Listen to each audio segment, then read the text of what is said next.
अब कुछ छोटे छोटे सवाल और भी हैं, उसको भी हम लोग पिक करके कंप्लीट करेंगे।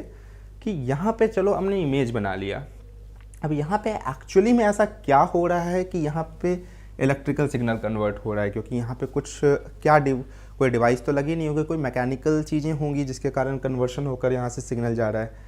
तो बेसिकली अगर रेटिना पे आप देखेंगे तो यहाँ पे लाइट सेंसिटिव सेल्स होती हैं। तो लाइट सेंसिटिव सेल को समझने का सिंपल तरीका है कि वैसे सेल्स हैं जिस पे जैसे ही लाइट पड़ेगा वो एक्टिवेट हो जाएगा। तो लाइट जलते के साथ ही जब इमेज जाएगा, इसका मतलब क्या है, वहाँ पे लाइट जाके इंटरसेक्ट कर रही है, मतलब लाइट वहाँ से पास कर रही है। और अगर लाइट वहाँ से पास करेगी तो वो पार्टिकुलर सेल मान लेते हैं हमारा एक्टिवेट हो गया। एक्टिवेट होने का मतलब वो उससे इलेक्ट्रिकल सिग्नल जनरेट होना स्टार्ट होगा, और वो पार्टिकुलर सेल जब इलेक्ट्रिकल सिग्नल ब्रेन को देता है तो ब्रेन समझ जाता है कि मुझे इस पॉइंट से सिग्नल आ रहा है। मतलब इमेज जो होगा वो इस तरह का होगा या किस शेप में होगा, वो उसके आधार पे डिसाइड करते हैं कि कौन कौन से सेल्स उनको सिग्नल भेज रहे हैं। तो ये काम इन लाइट सेंसिटिव सेल्स से होता है जो कि आपके रेटिना पर लगे होते हैं। तो ब्रेन को सिग्नल कैसे जाता है, वो जाता है रेटिना पर लगे हुए लाइट सेंसिटिव सेल्स से, और वो जो रास्ता है जिसके थ्रू वो चीज़ें जाती हैं उसको कहते हैं ऑप्टिक नर्व या दृक तंत्रिका। तो होपफुली आप ये पूरा कॉन्सेप्ट समझ गए होंगे। अब एक और सवाल आपको आ सकता है कि यहाँ पे जो लेंस लगा हुआ था ये कॉन्वेक्स लेंस ही क्यों लगाया, हमने कॉनकेव लेंस क्यों नहीं लगाया। थोड़ा सा सोचिए, कॉन्वेक्स लेंस ही हमने क्यों लगाया, कॉन्वेक्टिव लेंस होता तो क्या हो जाता। होपफुली कुछ बच्चों ने सही सोचा होगा। यहाँ पे कॉन्वेक्स लेंस लगाने का रीज़न क्या है कि अगर मान लीजिए हमने यहाँ कॉनकेव लेंस लगाया, तो कॉनकेव लेंस में हम क्या जानते हैं कि लाइट बाहर की तरफ चली जाएगी, मतलब लाइट जो है वर्चुअल इमेज बनाएगी, राइट। कोई भी ऑब्जेक्ट वर्चुअल इमेज बनाएगी। वर्चुअल इमेज का मतलब हुआ कि रेज एक्चुअली में नहीं टकराएंगी, टकराते हुए प्रतीत होंगी, तो वो पीछे की तरफ हो जाएगा, आपके आँख के बाहर हो जाएगा। बट हमें इमेज किधर चाहिए, पीछे की तरफ चाहिए। साथ ही साथ वहाँ पे लाइट एक्चुअली में टकरानी चाहिए, क्योंकि यहाँ पे कौन से सेल्स हैं, लाइट सेंसिटिव सेल्स हैं हमारे पास।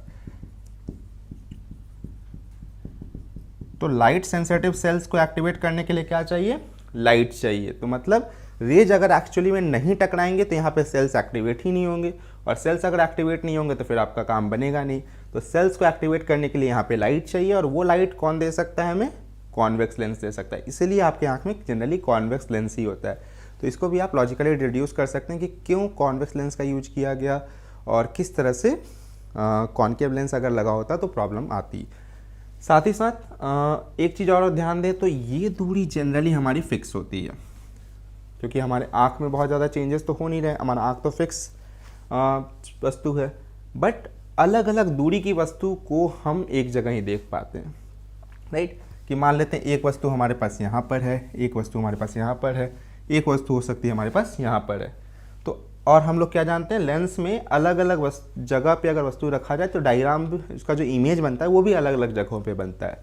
तो इसका मतलब हुआ कि कभी इमेज हो सकता है यहाँ पर बन जाए, कभी हो सकता है यहाँ पे बने, कभी यहाँ पे बन सकता है, या कभी रेटिना पे बन सकता है।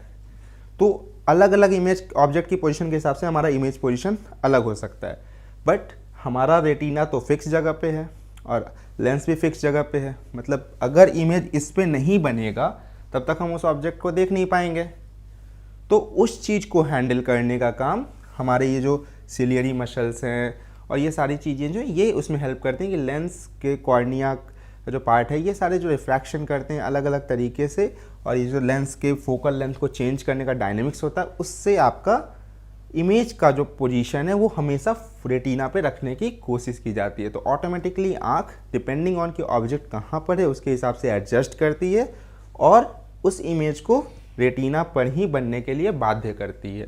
तो इसीलिए यहाँ पे सिलियरी मसल्स या वैसी चीज़ें जो फोकल लेंथ को चेंज कर सकें उसका इम्पॉर्टेंट रोल आ जाता है।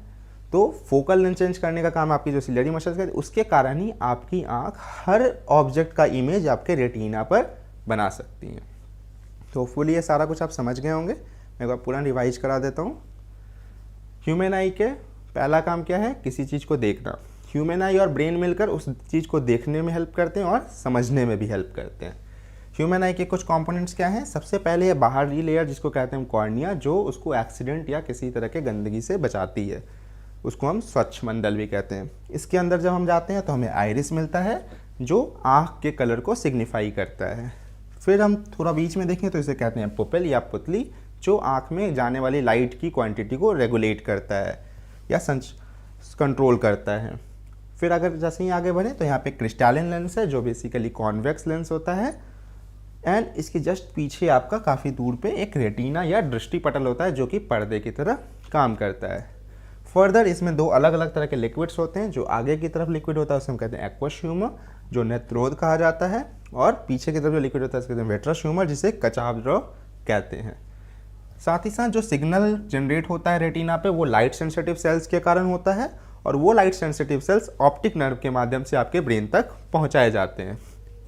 फिर अलग अलग दूरी की वस्तुओं को देखने के लिए हमारे आँख के लेंस की फोकल लेंथ को थोड़ा मोड़ा एडजस्ट किया जा सकता है, और वो एडजस्टमेंट का काम हम सिलियरी मसल्स या पंचनाभी पेशियों के द्वारा करते हैं। तो ये काम आपका सिलियरी मसल्स या पंचनाभी पेशियों द्वारा किया जाता है। और इन सभी चीज़ों को अगर शॉर्ट में याद करना चाहें तो शॉर्ट में याद करने के लिए आपका क्या है, CIPLR, cornea, iris, pupil, lens, retina, and liquid के लिए AV, aqueous humour, vitreous humour. और ये सारा कुछ कंबाइन होता है एक स्फेरिकल टाइप के स्ट्रक्चर में जिसका डायमीटर होता है लगभग 2.3 सेंटीमीटर। तो होपफुली आपको ये सारा कॉन्सेप्ट क्लियर हो गया होगा। अगर आप बस ये पार्ट याद रखें और थोड़ा सा समझ के रखें कि सिलियरी मसल्स क्या करता है, तो मोस्ट ऑफ द केसेज में आप लाइट ह्यूमन आई के सारे कॉन्सेप्ट्स को क्लियर आउट कर सकते हैं। इसके साथ साथ हमने ये भी पढ़ा कि यहाँ कॉन्वेक्स लेंसिंग क्यों लगाते हैं, फिर रेटिना पे लाइट सेंसिटिव सेल का क्या रोल होता है। तो वो भी छोटे मोटे कॉन्सेप्ट्स हैं जिसको आपको माइंड में रखना होगा।